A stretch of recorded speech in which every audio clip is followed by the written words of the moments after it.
About once a week I come to meet up with Peter and we take a drive here to the boaters facilities at Tile Mill.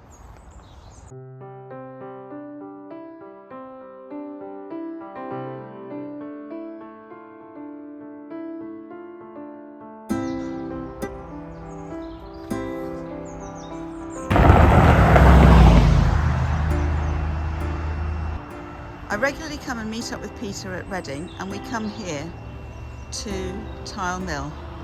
There is a swing bridge and services, and as you can tell, this is a really busy road.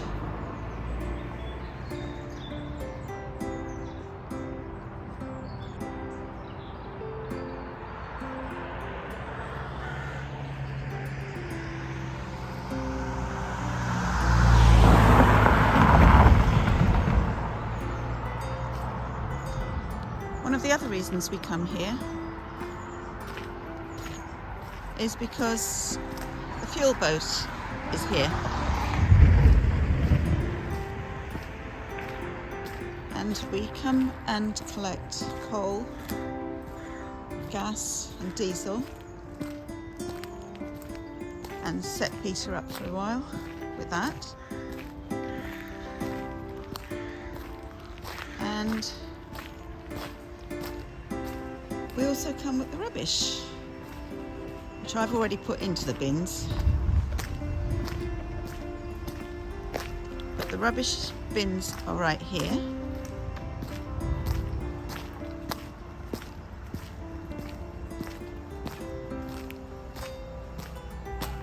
And they also have pump out facilities and Elsan. So this is the pump out, which needs paying for. There's a sign about the boaters' waste and what they can and can't take.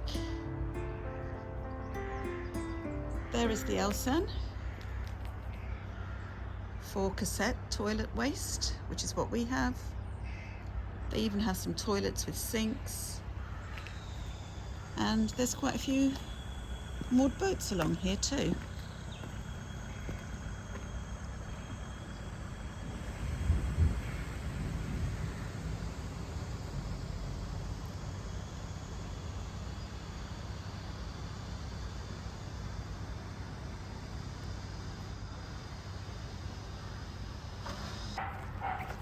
So Peter's just done the Elsan, I did the rubbish. I got the easier job of the two of us, and I could actually lift the rubbish today. Normally I can't lift it, but it wasn't too bad. They've even got glass recycling here, which Peter has found it difficult to find in places. So we're lucky that it's here. Paul, who operates the fuel boat over here, has a problem with his engines, I believe, which is why he's been here for quite a few weeks. But whenever we come to do the services, Peter also picks up coal, fuel. He can pick up diesel here as well, but we've forgotten the jerry can. And what else have we forgotten? The gas bottle. Peter could have swapped out his gas bottle and filled up the jerry can for this week, but we forgot. So yeah, so this is what happens on a weekly basis while Peter has been in Reading.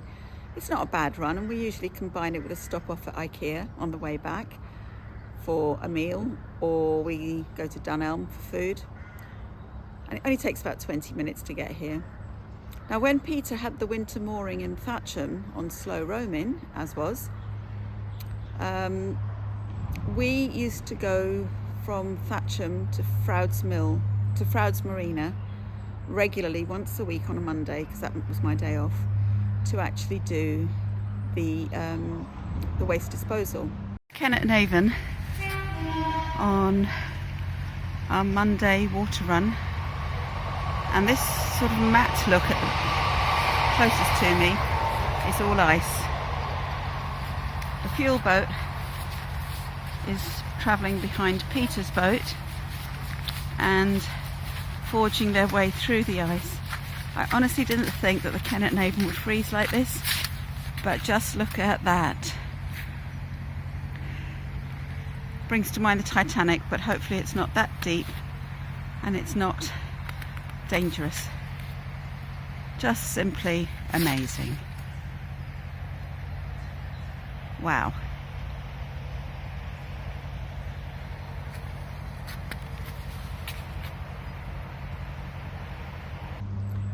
Unfortunately, that trek took 5 hours each week, so it was all that we did on the Monday because I had to be back home in the evening, ready for work the next day.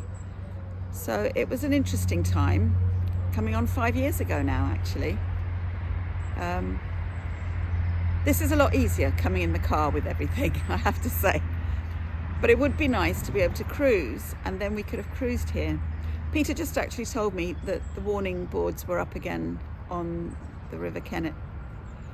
So whereas we thought we were going to be able to move this time around, I don't think it's going to be possible again. We did have it in our minds that Peter would do a little bit of cruising up the Kennet and Avon, maybe as far as Thatcham or Newbury, and then turn around and go back out onto the Thames and then go north in order to get the reflex stove fitted. We're going to have a whole rethink about that. We're definitely going to go for the reflex stove, but as to time frames and the route that we take and everything, that's all going to have to be thought through again. So I'm going to show you now. Peter is chatting with Paul, and the car I can see is loaded up with coal, so we're going to be warm on the boat anyway. So have a look. And it looks like another car has come here to do a similar thing.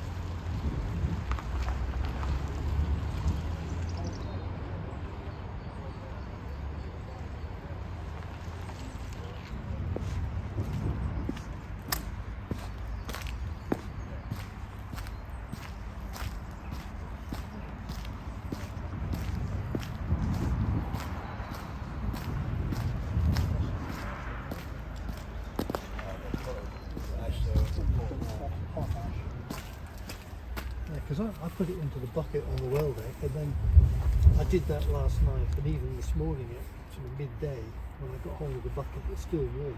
Yeah.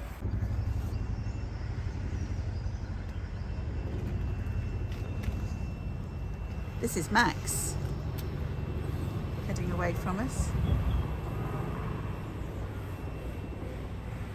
Is he coming around this way?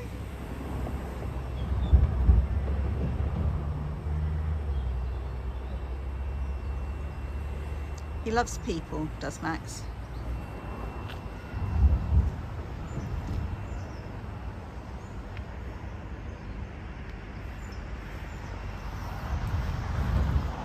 So I hope you've liked this brief overview of dealing with waste. It's a problem that all boaters have, as do all householders.